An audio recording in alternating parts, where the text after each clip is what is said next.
Bien, pendant que vous vous installez, je vais présenter rapidement notre ami Sename Kofi.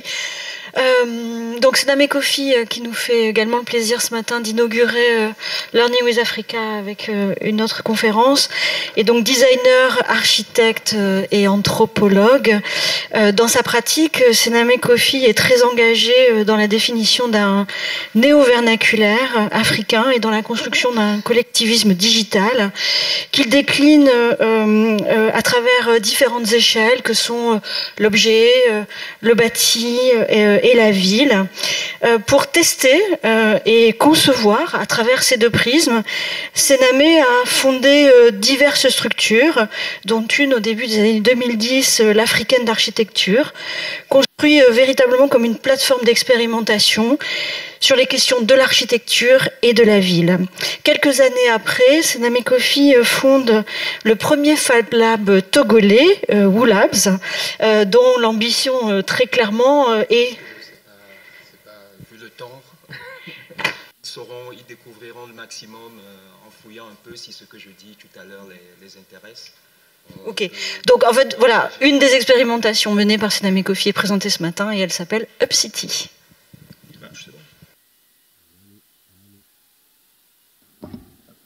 Allô, allô. Bonjour à tous.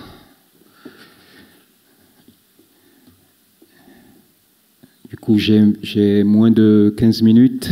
Je vais essayer de faire 10, de faire un résumé pour qu'on ait au moins 5 minutes d'échange. Je remercie l'école d'architecture pour l'invitation. Je suis très heureux de prendre la parole après Salima, dont je me rends compte que je mets un peu les pieds dans les traces depuis plus de 20 ans maintenant. À ma manière, vous allez le voir, de façon un peu plus, peut-être certainement plus turbulente que vous. Donc, j'avais prévu beaucoup d'images et déjà, sans qu'il y ait la contrainte de temps, je me trouvais trop généreux. Maintenant, avec le temps très raccourci, je vais faire 100 slides parce que sinon, le rythme serait trop compliqué pour vous. C'est dommage parce que je pense qu'il y avait quand même des choses intéressantes à vous montrer. La commande, je pense, était surtout motivée par l'envie, dans le cadre de cette formation, d'être moins, de subir moins cette dépendance aux archives exclusivement occidentales et de s'ouvrir à d'autres géographies. Il me semble que c'est une très bonne intuition. Puisque c'est quelque chose que vous voyez un peu comme l'ère du temps. Hein. Certains appellent ça la désoccidentalisation quand on parle de politique, mais c'est un fait que désormais, un des signaux forts de nos temps, c'est cette sorte d'obligation qui se justifie par un certain nombre de choses, hein, que l'Occident, qui est relativement hégémonique sur le plan de l'épistémé, a à être un peu plus inclusif et à s'autoriser à être challengé des fois par des visions du monde tout à fait différentes. Ce que ça produit directement dans notre discipline, c'est qu'on se rend compte, et quand je dis discipline, moi je vais plutôt parler d'un point de vue urbain, je parle donc d'urbanisme, c'est que l'urbanisme désormais est de moins en moins approché comme une réalité purement technique. Et enfin, il y a déjà eu des mouvements historiquement pour remettre plus de culture dans l'approche urbaine, mais il y a une sorte, je pense, qui va se profiler de mouvances très radicales pour plus de place faite à la question de la culture. Et moi, j'irai au-delà pour dire qu'en réalité, la révolution qu'il y a à produire, ce n'est pas seulement de moins voir la discipline comme quelque chose de purement technique, mais d'ouvert aussi à la culture, mais plus aux imaginaires. Et en réalité, c'est d'imaginaires auquel il faut être ouvert. parce que l'imaginaire, on va s'en rendre compte de plus en plus à la faveur de cette sorte de révolution qui travaille tous les champs du savoir et singulièrement les ordres techniques que sont les nôtres. Et selon une jolie formule de Castoriadis que j'ai découvert grâce à Felwine Sarr, Castoriadis dit que les sociétés s'instituent dans leur imaginaire. Et en réalité, les difficultés qu'on a adressées, les problèmes de nos temps ne sont pas purement des problèmes techniques où on a plus de difficultés à les adresser à un niveau technique quand on perd de vue qu'en réalité nous sommes inscrits dans des paradigmes et que singulièrement par rapport à la réalité de notre époque, c'est de paradigmes qu'il faut peut-être divorcer avant même d'agir d'un point de vue purement technique. Il y a aussi d'autres mouvements très forts qui plaident entre guillemets pour cette révolution. Il y a, je vais donner deux tendances. Il y a ce qu'on appelle l'anthropocène, dont on sait que c'est plus singulièrement un urbanocène. L'anthropocène est en train de bouleverser énormément de choses et ce serait tout à fait inattendu que ça n'influence pas aussi l'architecture ou l'urbanisme. J'ai un ami qui me disait la dernière fois que par exemple en sociologie, il ne se passe plus rien, c'est pratiquement une science morte parce que l'idée qu'on étudie les hommes uniquement avec le filtre des relations entre humains est tout à fait archaïque désormais par rapport à tout ce que l'anthropocène nous apporte comme information et que désormais il faut penser l'homme en relation au non-humain, ce qu'on appelle le reste du vivant, et peut-être même en relation à de l'humain non-vivant pour aller dans d'autres considérations auxquelles il va falloir aussi certainement de plus en plus s'ouvrir. Deuxième grosse tendance qui nous oblige à revoir nos conceptions et à sortir un peu de cette stabilité qu'on pense que le concept a. C'est une question purement des sciences qui affleure un peu avec tout ce qui se passe en ce moment autour du quantique. Et le quantique va révolutionner beaucoup de conceptions que nous avions. Il est désormais, admis, par exemple, que je peux être ici et ailleurs en même temps. Dans le monde quantique, c'est possible. Et ce type de considération, forcément, va ébranler la rationalité ou la rigidité de la rationalité sur laquelle est fondé le paradigme qui encore guide l'enseignement de l'architecture et la façon dont, en technicien, en expert, en praticien, nous abordons nos disciplines. Donc voilà un peu les éléments un peu souterrains encore, mais qui, à côté de la question de l'obligation de s'ouvrir désormais à toutes les géographies et à tous les imaginaires, vont, il me semble, travailler de plus en plus les choses, pas seulement l'architecture et la ville, mais tous les corps de savoir. Et ces mouvements très souterrains cherchent singulièrement leur espace politique, et il me semble que tout à fait naturellement, l'Afrique va proposer les territoires qui seront le plus ouverts à des expérimentations qu'exigent ces révolutions qui sont encore souterraines. Une raison pour laquelle il faudrait observer le continent africain, parce que l'Occident lui-même est encore une fois beaucoup plus crispé du fait d'une trop longue histoire de la rationalité et d'une trop forte centralité pour pouvoir peut-être directement ouvrir au changement, au bouleversement nécessaire qu'appelle aujourd'hui notre humanité.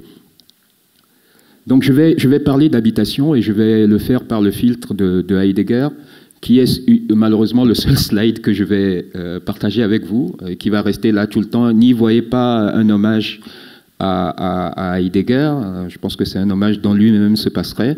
Mais c'est juste que Heidegger a, de mon point de vue, de très bonnes intuitions sur ce qu'il faut pour challenger la question de l'habitation.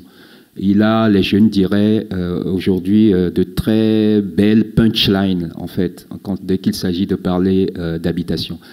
Et quelle est la conception de l'habitation chez Heidegger? Dans la philosophie d'Heidegger, il y a une relation très forte de l'habitation à l'être. Il y arrive en faisant une espèce d'archéologie dans le vieil allemand, et grâce à ce radical Baum qui à la fois parle d'habiter et d'être. Et donc, Heidegger arrive à la conclusion que l'habitation est le fondamental de l'être. Et ce faisant, il fait une petite révolution par rapport à ce qu'on appelle la modernité, qui va être la chose principale dont j'aimerais discuter avec vous, ou par rapport à toute la philosophie moderne, cette pensée qui s'est cristallisée autour des Lumières au XVIIIe siècle, mais qui a des origines un peu plus profondes, qui sont celles de l'histoire européenne. Heidegger propose une petite rupture avec une vision du monde qui peut être résumée dans le cogito cartésien. Je pense donc je suis.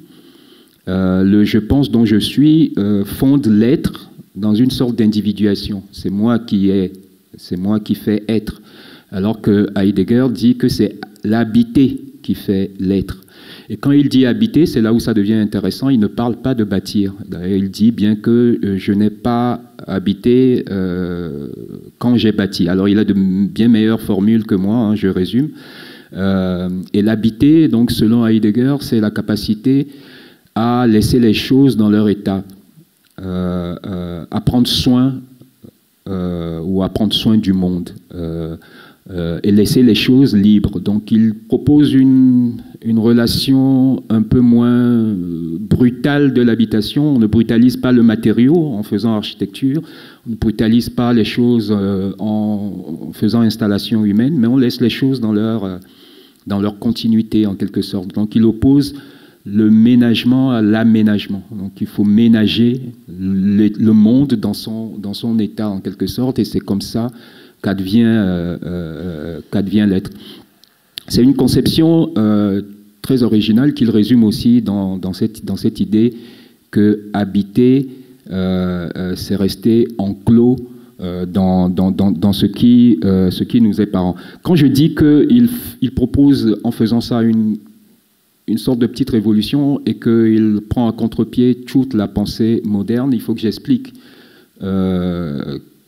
qu'est-ce que c'est que la pensée moderne, celle dont nous sommes encore, sous la coupe de laquelle nous sommes encore aujourd'hui.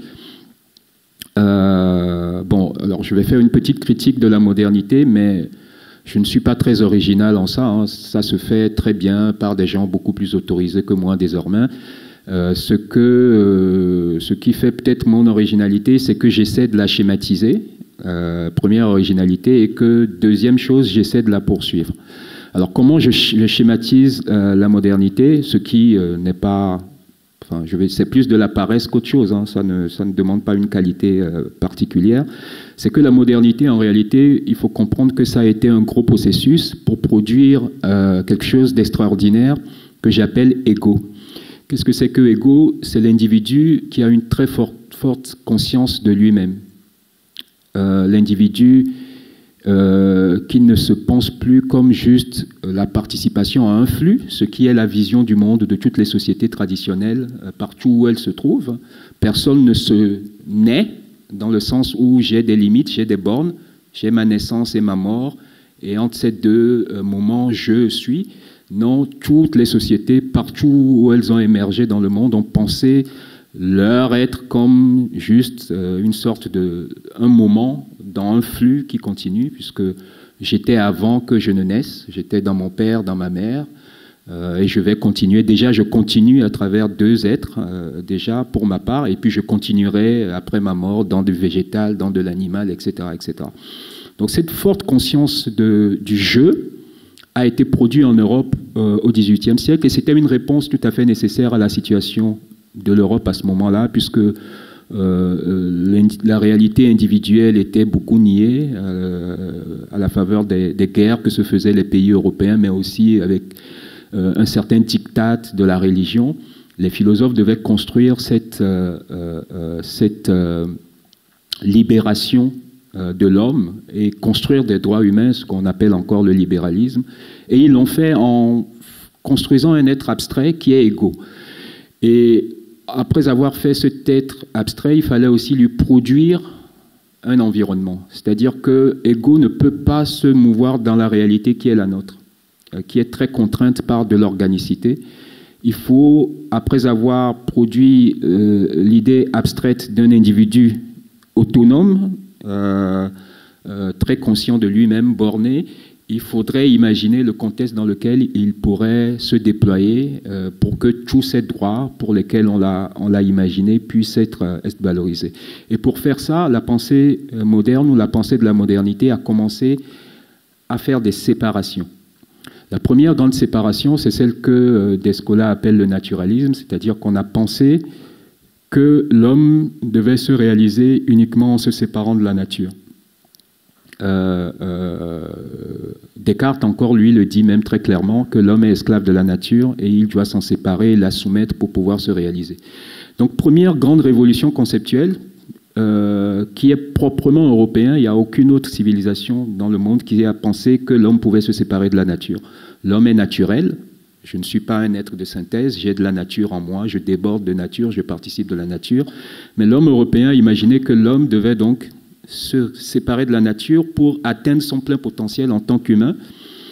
Et évidemment, il y a eu tout de suite une collusion de cette pensée avec le profit, puisque le profit, le capitalisme, si vous voulez, a vu un potentiel dans cette idée de créer de la distance avec la nature, puisque si on est séparé de la nature, si on n'est plus en parenté avec la nature, donc on peut avoir un rapport instrumental à la nature, on peut instrumentaliser la nature, on peut y voir des utilités et la mettre en marchandise.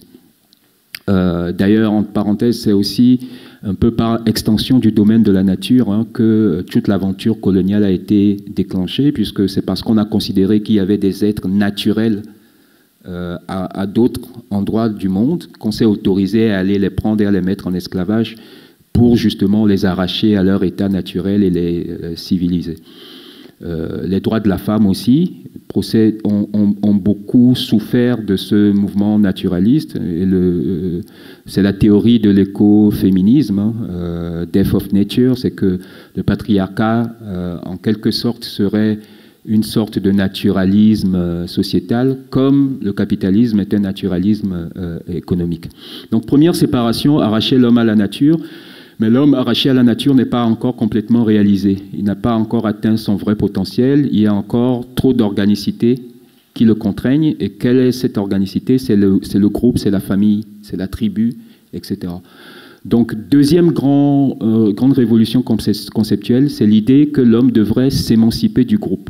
C'est toute la théorie individualiste, beaucoup nourrie par l'économie politique, évidemment, la concurrence de tous contre tous. Les égoïsmes individuels sont la loi naturelle du monde et c'est la mise en concurrence de tous les égoïsmes qui fait le progrès, etc., etc. Mais l'art aussi a beaucoup accompagné cette deuxième abstraction. L'art a beaucoup nourri l'idée de l'individu isolé qui jouit de la contemplation à son propre profit comme une qualité pour produire l'homme le plus épanoui, donc toujours égaux. Voilà comment je schématise la modernité pour pouvoir la comprendre et l'adresser très concrètement, parce que si vous pensez la modernité de la sorte et que vous êtes d'accord avec moi sur un peu ce processus, cette philosophie de la séparation, en architecture par exemple, très simplement, vous pouvez l'adresser, cette modernité, les problèmes de cette modernité, en remettant du lien, c'est-à-dire en réenchassant fortement l'individu dans le groupe. À vous de développer les dispositifs qui permettent cette multiplicité du lien, de faire des rencontres, de se parler, et si c'est la ville, de le faire à l'échelle. Et ensuite, l'individu réenchassé dans le groupe, vous le réenchassez dans la structure biosphérique très fortement pour que ces deux niveaux de séparation soit réparé. Et quand vous commencez à envisager les choses de la sorte, vous vous rendez compte qu'il y a des paradigmes encore vivants, des visions du monde, elles, organicistes, qui prennent en charge ce type à travers des cosmogonies, ce type de réalité, et qui, elles aussi, le déclinent dans des ordres techniques dont vous pouvez vous inspirer. Et j'aurais voulu vous montrer quelques exemples dans des architectures africaines qui sont des réminiscences de cosmogonie, donc des visions du monde qui n'accueillent pas de séparation, et comment la cosmogonie verrouille dans le contrat social L'idée que l'individu est un être collectif et que l'installation humaine en aucun moment ne doit se retrouver en conflit avec ce qui le dépasse, c'est-à-dire la structure biosphérique. Maintenant, quelle est ma contribution tout à fait originale à moi à cette critique de la modernité, et je suis prêt de conclure, c'est que je dis que souvent on pense la modernité comme quelque chose d'achevé dans le passé, dont nous continuons à souffrir des effets. En réalité, c'est se tromper parce que la modernité n'a pas tari, elle n'est pas achevée, elle est même en réalité dynamique. Elle devient véloce parce qu'en ce moment même, la modernité amorce une nouvelle mutation qui a le potentiel de lui faire achever son vrai destin. Parce que quel était le destin de la philosophie des Lumières ou de la philosophie de la modernité? C'est qu'après avoir séparé l'homme, le groupe de la nature et l'homme du groupe, on n'avait pas encore, d'après la modernité bien comprise, fait égaux. Il y avait un dernier niveau d'organicité qui était perçu comme une contrainte chez l'homme, c'était le corps. Et l'homme devait faire donc une troisième séparation pour se réaliser, c'est l'idée qu'il puisse s'émanciper de son corps, c'est l'idée qu'on puisse naviguer uniquement en conscience et qu'on abolisse le corps ou qu'on tue le corps et que la conscience ou une espèce de substrat de l'humain, quelque chose de dernier mais qui serait sa meilleure part, puisse être préservé et conservé. Alors, c'était une vision dont le potentiel de la réalisation n'existait pas au XVIIIe siècle parce que les moyens techniques ne le permettaient pas. Mais c'est désormais cette profonde radicalité de la modernité, quelque chose qui peut advenir parce qu'entre-temps, nous avons basculé dans une ère du digital dont les ressources nous permettent d'envisager qu'aujourd'hui, l'homme puisse qualifier idéalement ou essentiellement sa conscience et que le corps soit mis un peu en sommeil, etc., etc. Et c'est le mouvement auquel nous amène le digital, et c'est un mouvement qui a des implications directement dans nos disciplines, puisque si vous me comprenez bien, l'idée c'est aujourd'hui que la conscience soit dopée et le corps fixé, et c'est le meilleur moyen pour le capitalisme du digital de faire de l'argent, c'est-à-dire que avant, le capitalisme nous poussait dehors, il fallait qu'on aille à l'usine, et c'était l'usine le moyen de nous exploiter notre force de travail et aussi de nous surveiller. Désormais, le nouveau capitalisme n'a pas besoin qu'on aille à l'usine, puisque la force de travail est devenue une contingence, on n'en a presque pas besoin. Ce dont le nouveau capitalisme a besoin, c'est surtout qu'on soit chez nous, enfermés, et idéalement sur un device. Et quand vous êtes enfermé chez vous sur un ordinateur, c'est le meilleur moyen aujourd'hui d'être exploité et d'être surveillé. Donc, ce capitalisme va pousser de plus en plus des formes de vie ou des modes de vie qui sont celles d'une quarantaine perpétuelle, chacun chez soi. Marx disait que les hommes ont recommencé à habiter des cavernes en parlant des villes. Mais en réalité, là, on va basculer, on devrait basculer si les choses étaient laissées entre les mains de la dynamique interne au marché et que le projet moderne était complètement désinhibé, à une réalité où on passerait d'habitation à des habitacles, et donc chacun chez soi, idéalement seul, parce que si vous êtes avec vos enfants, avec vos parents, vous allez être tenté de leur parler, et c'est du temps en moins sur vos ordinateurs à libérer de la donnée. Ou si vous êtes dans la nature à regarder les arbres et les papillons, c'est du temps en moins et de l'argent en moins pour ce capital. Donc le capitalisme va beaucoup nous pousser vers l'intérieur et dégager les espaces publics pour de l'algorithme, les livreurs Uber, le temps que les drones les remplacent eux aussi et qu'ils soient eux aussi enfermés chez eux. Donc c'est la dynamique profonde interne de notre temps. Et en quoi donc ça intéresse la vernacularité? Ça intéresse la vernacularité puisque c'est l'outil de ce qui adresse ce problème qui est l'organicité. L'idée qu'on soit dépendant de son corps puis dépendant du groupe et que le groupe ait une relation de dépendance à la nature ou en tout cas conçoive la nature comme avec quelque chose qui doit être emparenté la vernacularité. C'est cette intuition très forte d'un génie, ou cette intuition très forte d'un génie du lieu, et cette relation tissée avec le lieu pour en exploiter son potentiel le meilleur, tout ce que Salima a partagé avec nous, qui résiste le mieux à cette idée, à ce projet moderne. D'où donc, pour vous autres, pour peu que ce que je viens de présenter, vous le perceviez comme une dystopie et quelque chose qu'il faut diverger, un intérêt, je pense, que vous devriez cultiver pour les propositions alternatives, celles encore en survivance au Maroc, au Mali, au Tchad, au Cameroun, de sociétés qui, pour leur environnement, ont développé cette relation très forte de la chose dernière de l'homme à son corps, du corps au groupe et du groupe à la nature. Juste pour finir, je dirais que c'est en réalité ce que propose le technologique lui-même. Quand je parlais du dernier niveau de séparation du corps avec la conscience ou avec l'esprit, vous aviez bien compris que je parlais des nouvelles technologies et à travers les nouvelles technologies de tout ce qui sera possible dans la Smart City. La Smart City étant en réalité la meilleure configuration de ces habitacles dont je parle, où chacun chez soi est libéré de la donnée pour nourrir cette grande machine capitaliste. Mais la technologie n'est dystopique que parce qu'elle passe par le filtre de la Silicon Valley. En réalité, si vous observez les nouvelles technologies du digital dans leur potentiel, ce qu'elles proposent, c'est justement du vernaculaire.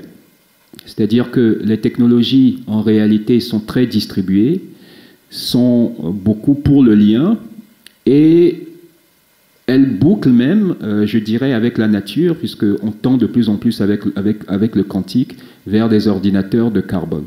Donc en réalité, le technologique ne sert pas à cette dystopie moderne ou de la séparation. Elle y résiste dans ses fondamentaux. C'est le filtre, le paradigme par lequel il passe, qui est un paradigme marchand, qui fait qu'on a des outils en bout de processus d'innovation qui accueillent de la séparation. Mais si on prenait le technologique et qu'on le faisait passer par de nouveaux types de laboratoires d'innovation sur le modèle de société vernaculaire du genre qu'on a vu tout à l'heure, on pourrait imaginer qu'on ait des technologies en bout de processus de développement qui soient plus attentifs à leur environnement, à maintenir de la structure sociale et qui ne tuent pas la radicalité du corps, qui favorise encore du mouvement, etc. etc. Tous ces trois niveaux étant liés. C'est un peu ce qu'on fait donc, au Togo, pour conclure tout à fait, c'est se dire que si la technologie rêve de la ville, parce que la ville est le meilleur moyen de mettre en place ce projet moderne, à travers la Smart City, de cette dystopie où la dernière séparation aurait été faite, les grandes villes étant prédites pour émerger sur le continent africain, il faut savoir que les 5 plus grandes villes du monde, dans les 30 prochaines années, seront en Afrique. Évidemment, le technologique a le regard tourné vers l'Afrique. Et la course à l'Afrique est lancée par les GAFA. Donc il faudrait se dépêcher de faire du vernaculaire, pas seulement au niveau de résistance que propose Salima, au niveau architectural, mais de penser aussi très rapidement de la technologie développée autrement dans de la configuration vernaculaire pour être une résistance à la technologie un peu top-down des laboratoires d'innovation de la Silicon Valley qui vont arriver. Et donc, ne pas fermer la porte à la Smart City et dire, bon, la Smart City, ça va nous basculer vers une dystopie. Donc, on va vernaculariser dans le sens de basculer dans des sociétés encore plus radicalement technophobes, mais comprendre que la technologie est vernaculaire, elle est très distribuée, très réticulaire dans ses fondements. Je parle des dernières séquences des nouvelles technologies du digital. Accueillir cela et voir quelle forme de vernaculaire intégré, donc architecture et digital, on peut mettre en place pour être les lieux de résistance à cette grosse vague qui nous arrive de la Silicon Valley et des laboratoires d'innovation chinois. Je vous remercie.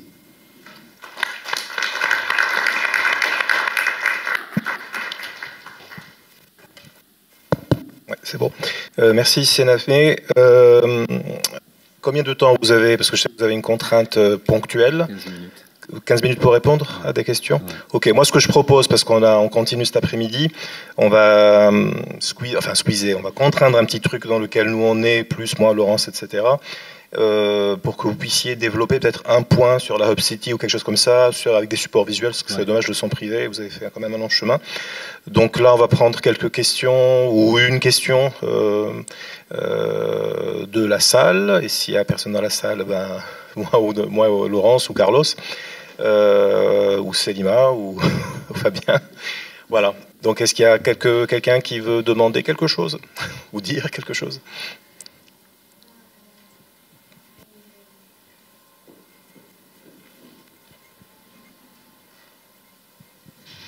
Merci pour la présentation.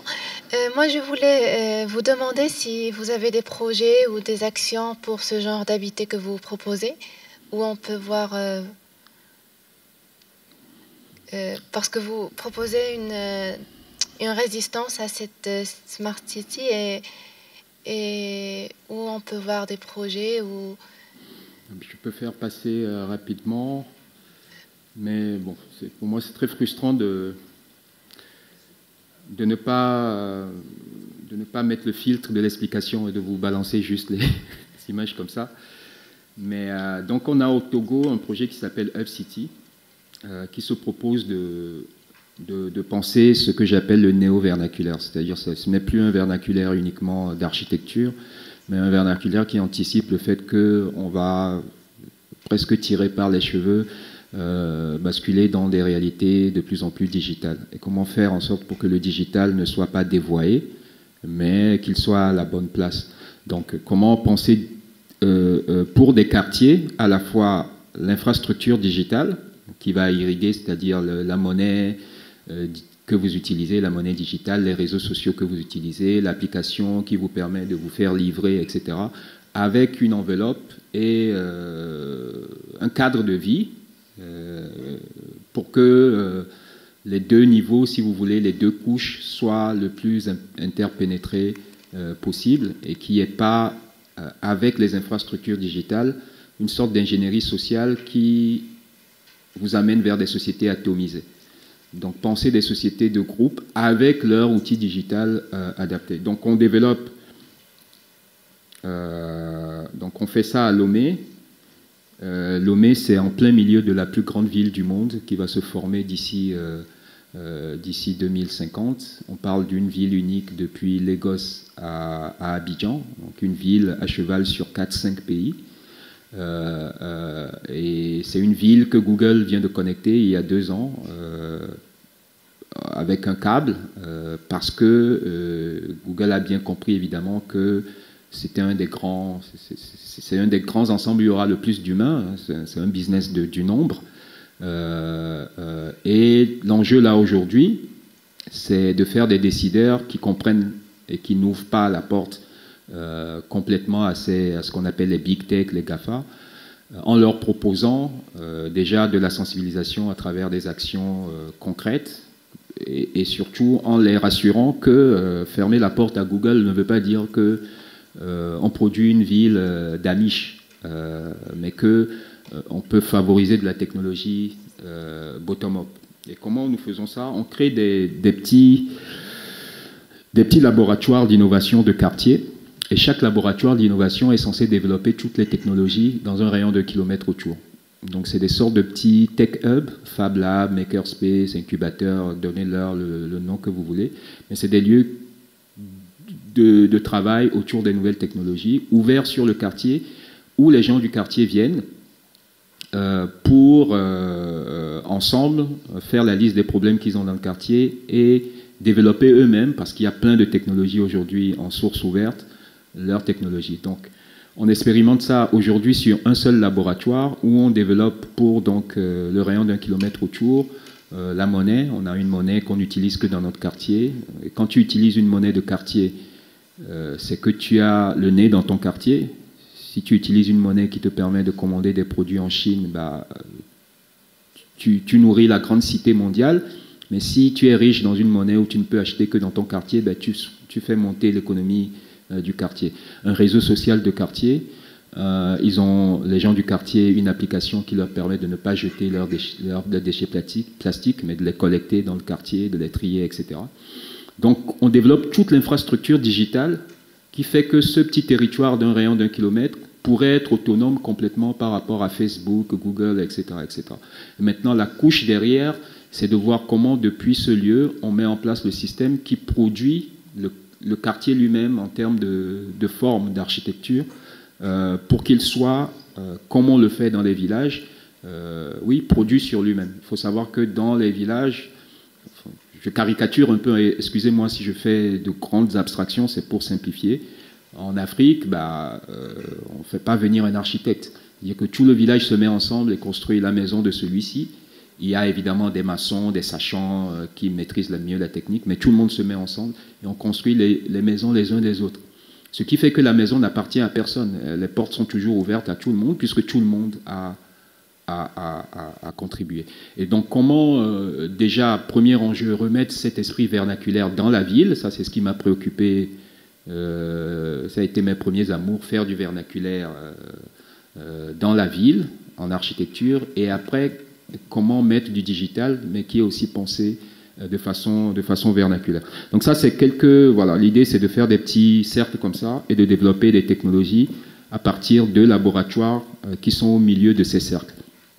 Donc les jeunes se regroupent comme dans les villages, dans les enclos d'initiation. Donc on prend beaucoup d'éléments du mode de vie traditionnel. On utilise les labs comme des enclos d'initiation. On met les jeunes ensemble et ils ont vocation, ce corps qui est construit, à produire tout ce dont leur quartier a besoin.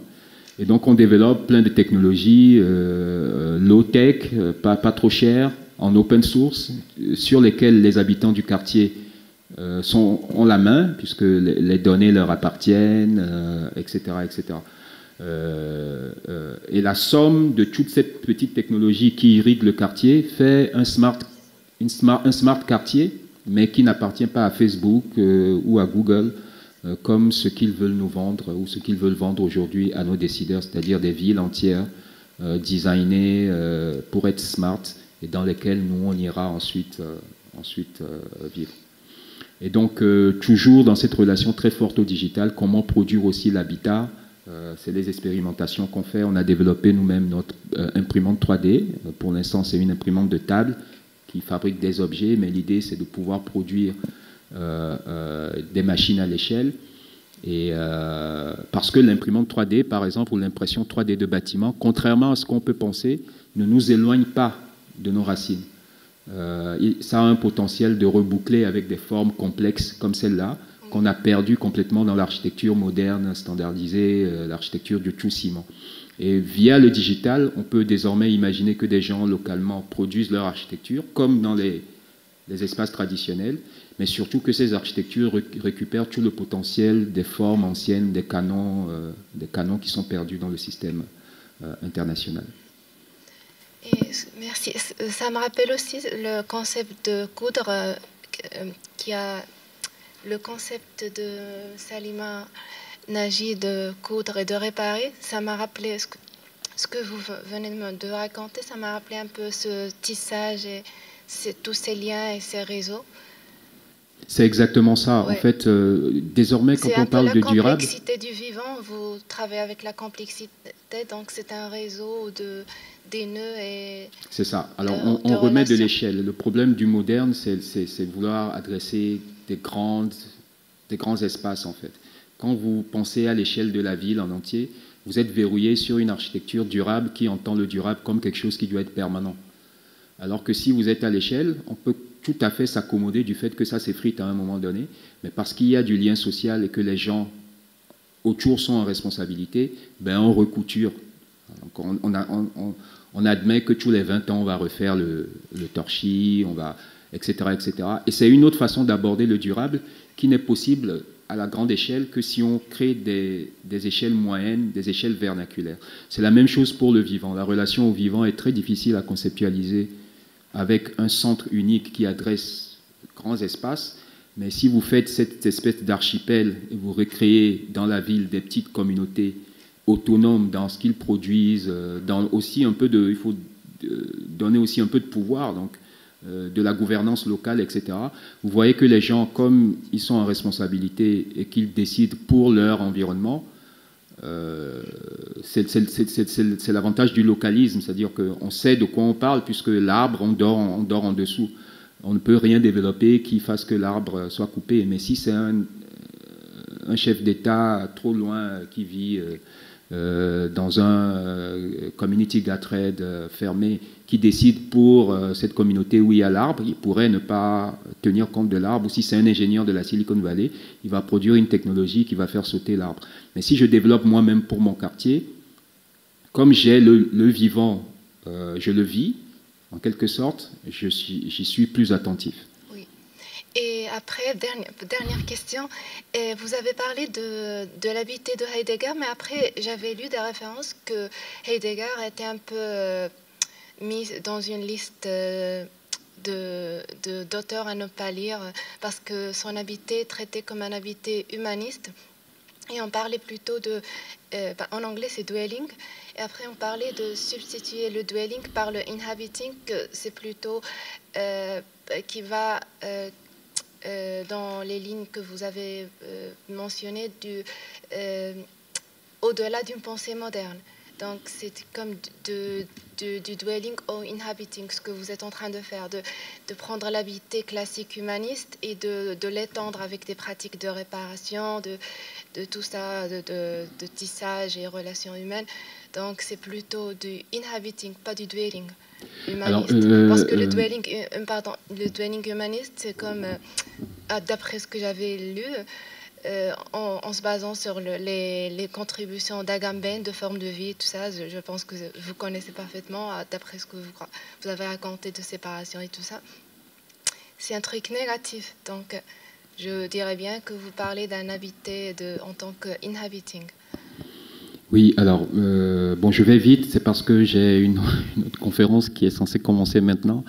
Mais donc la pensée de Heidegger est piégée, il faut faire attention. À mon avis, on ne lui fait pas toujours les bonnes critiques, mais c'est une pensée dans laquelle il faut mettre les pieds en étant très précautionneux.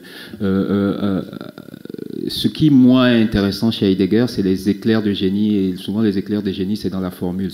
Donc c'est vraiment des punchlines. Voilà. Vous pouvez vous arrêter à ça. Dans tous les cas, je ne suis pas d'accord avec l'idée qu'il ne faut pas lire qui que ce soit, il faut lire tout le monde. Mais faites attention, quand vous lisez Heidegger, Heidegger dit par exemple que habiter est le propre de l'homme. Bon, moi je comprends ce qu'il veut dire, mais on pourrait le prendre comme quelque chose de très anthropocentré et qu'il n'accueille pas le reste du vivant. Il dit même que les animaux sont pauvres en monde, que l'homme est le seul qui accueille les mondes, pour dire. Alors que en réalité, si vous prenez les imaginaires qui sont ouverts aux non-vivants et aux non-humains plutôt, il y a toujours dans ces imaginaires-là un rôle que joue l'animal. Dans la plupart des cosmogonies, il y a un animal qui joue un rôle de démiurge, etc. etc. Chez les Lélés, au centre de l'Afrique, ça va être le pangolin. C'est le pangolin qui apporte la civilisation et qui explique l'importance de que le village ne rentre pas en conflit avec la brousse, qui est du village dans la brousse, de la brousse dans le village, etc., etc. Donc les animaux ne sont pas pauvres en monde au sens radical où Heidegger le dit, ils sont même ceux qui ouvrent au monde, dépendamment de la population dans laquelle tu es inscrit. Donc oui, c'est une pensée problématique qui peut être instrumentalisée. Donc si vous n'avez pas les outils, etc., restez-en à la formule. Mais sinon, même en explorant à fond, on peut déminer un certain nombre de choses qu'on lui reproche. D'accord, merci. Après, c'est vrai que à chaque fois, moi, je suis aussi d'accord pour le fait que la lecture, elle peut se faire et de recontextualiser l'auteur par rapport à l'histoire et son époque. Et là, il y avait quand même un débat et dont Ortega y Gasset, le philosophe espagnol, répondait à Heidegger que l'homme avait cette spécificité par rapport aux autres, enfin il n'employait pas les mêmes mots, mais aux autres vivants, de modifier considérablement l'environnement. Et aujourd'hui, on peut le lire comme par rapport à l'impact en fait environnemental, et que le débat justement sur l'habité a amené, enfin moi c'est comme ça que je l'interprète, sur la relation à l'homme et son environnement et l'impact qu'il a. Et voilà. En tout cas, je vous remercie pour cette présentation et le fait de combiner ou de faire dialoguer du moins toute cette relation au vernaculaire qui sont des études actuelles en architecture. En architecture et nous-mêmes, en fait, dans les écoles, chercheurs et enseignants, c'est quelque chose qui est réactivé. Et on se pose la question de la contribution des vernaculaires aux quatre coins du monde, et notamment africaines, pour penser en fait la soutenabilité. Et moi, ce que j'ai observé dans les villes africaines, c'est cette pas l'associer forcément à justement ce localisme très fort, ce retour au village, aux sources, et que là, je trouve que vos réflexions et vos hypothèses cette dimension au local très matériel, au territoire, hein, et dans ses usages aussi, a en fait une technologie qui est aujourd'hui là et qui peut être un potentiel pour le développement d'initiatives locales. Après, dans le discours, le fait, à un moment donné, je pense que la généralisation, parce que là, quand vous parlez de Lagos, Lomé et Cotonou, justement, on peut pas imaginer le fait que, on peut pas généraliser le fait que il y a une forte relation à la communauté, parce que quand même Lagos c'est une capitale hyper capitaliste, c'est vraiment l'archétype vraiment du modèle capitaliste, même s'il y a des initiatives dans le Nigeria, etc. Et je trouve que la conjugaison justement de faire dialoguer ce désir des populations d'être ouverts au monde, et en même temps de pouvoir reconnecter avec le groupe, la proximité, ce sont de belles perspectives de recherche et pour aussi conceptuellement pour les architectes. Donc j'ai pas vraiment une question, c'est vraiment plus des observations. Merci. Je suis heureux si je vous ai réconcilié avec les nouvelles technologies. Je précise juste qu'elles ne sont pas là, les technologies dont je parle. Il y a un potentiel du technologique. Le problème aujourd'hui, c'est que les technologies sont développées dans des laboratoires d'innovation qui dévoient ce potentiel. On fait du technologie qui appuie sur les failles dont je viens de parler. Les technologies, au sortir des laboratoires d'innovation actuels, ne servent pas du tout cet idéal communautaire dont je parle. C'est pour ça qu'il faut prendre le potentiel du technologie et voir quels sont les nouveaux espaces qu'on pourrait mettre en place pour que le technologique soit distribué du pair à pair, favorise la démocratie et ne centralise pas le pouvoir. Ce que je propose, ma proposition, c'est d'utiliser les quartiers et des signes qu'on prend au monde traditionnel pour faire cela. Parce que le monde traditionnel a aussi une relation au technologique, en considérant le groupe comme une technologie, et ils ont leur façon de développer, de tisser, de bricoler le groupe pour qu'il soit efficace et au service de la communauté. Là où c'est compliqué, c'est que le monde traditionnel, le monde organique fonctionne à l'échelle, donc dans le cadre de petites communautés, alors que là, on parle d'adresser des grandes villes. Et c'est aussi parce qu'on a voulu adresser des grandes villes qu'on a fait le basculement vers le truc très centralisé, très monopolistique, parce qu'il n'y avait pas les moyens de faire organique avec à une échelle très grande. Et donc, il faut comprendre qu'aujourd'hui, tout système centralisé et donc toute l'architecture conceptuelle qu'on a aujourd'hui est archaïque, parce que les technologies que nous avons aujourd'hui veulent nous faire sortir de la forte centralité. Et en réalité, on résiste. Tous les outils qu'on utilise aujourd'hui sont archaïques. Ils n'atteignent pas le vrai potentiel du digital. Donc, prendre le potentiel du digital, le mettre dans ce qui lui ressemble le plus, ce qui est très organique, très du groupe, qui est un système de communauté, pour voir qu'est-ce que ça produirait comme nouvelle technologie. Ensuite, la ville africaine, elle est diverse. Évidemment, il y a même des territoires qui sont beaucoup plus occidentalisés qu'en Occident même, avec des sociétés déjà très, très, très atomisées. Mais il y a aussi des espaces de résistance. Et ces espaces de résistance, là, ont affleuré, notamment la faveur de la crise du Covid, puisque quand les grandes routes ont été fermées, les supermarchés mis sous clé, on a vu que tout de suite, les populations ont retrouvé le chemin de telle herbe qui soigne, les quartiers ont recommencé à faire solidarité. Donc il y a quand même une trame vernaculaire qui persiste, qui est encore verrouillée dans les anthropologies profondes. Il faut favoriser cette trame-là, et le technologique peut être aussi un moyen, s'il ne vient pas écraser cette trame, d'être ce qui le sublime et lui permet d'être dynamisé. C'est tout l'enjeu aujourd'hui. Si on importe du technologique sans faire attention, cette dernière couche de résistance que sont nos anthropologies profondes en Afrique vont être complètement écrasées et effacées parce que les technologies ressemblent beaucoup à ça. C'est la même structure. Donc si on les met en calque dessus sans qu'elles aient intégré qu'elles doivent les respecter, on va écraser ça. L'exemple que je donne généralement, c'est Uber. Il y a encore quelques temps dans mon quartier, si ma fille est malade et que je veux l'amener à l'hôpital en urgence, mais que je n'ai pas de voiture, il me suffit de sortir dans la rue et demander à n'importe qui. Tout le quartier va se battre pour m'aider. Ils ne le font pas parce que les Africains sont des gens exceptionnellement bons. Ils le font parce qu'en faisant ça, on rentre dans une économie du don et du contre-don. Je me crée une dette envers eux que je pourrais mobiliser moi aussi. Et c'est une technologie, c'est la seule technologie que son usage qui ne respecte pas l'obsolescence programmée.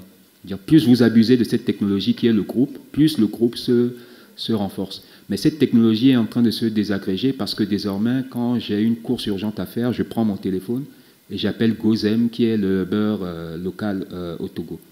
Et donc je néglige d'utiliser une technologie qui n'est peut-être pas aussi performante parce qu'il ne va pas faire venir une voiture avec un chauffeur qui connaît bien la ville, qui arrive pile à l'heure où il a dit, etc. Mais dans ce que je gagne, il y a aussi beaucoup que je perds, que je pourrais patrimonialiser. Si j'avais une application développée localement dans le quartier, dont la fonction est qu'elle nous fasse faire mieux ce qu'on fait naturellement, mais sans qu'elle efface le recours aux voisins, etc., etc. Ok, bah écoutez, merci beaucoup. Je suis content qu'on ait quand même eu une plongée dans le travail parce que j'étais personnellement un peu frustré de ne pas le voir et voilà. Donc cet après-midi, on évaluera, on en parlera tout à l'heure. Si vous voulez encore ouvrir des parenthèses, il y a une grande discussion d'1h20 à peu près en fin d'après-midi. Donc on va pouvoir repiocher dans les choses où les étudiants de RBW, vous verrez, sont très bavards, ils posent plein de questions, ils sont pas timides, et très ponctuels. Et voilà, donc je vous remercie tous d'être venus ce matin, ceux qui nous rejoindront cet après-midi. A priori, on est censé partir à Pola, mais on va faire une vérification avec cette foutue flamme olympique qui risque de nous de contrarier un peu. Voilà, ok, merci beaucoup.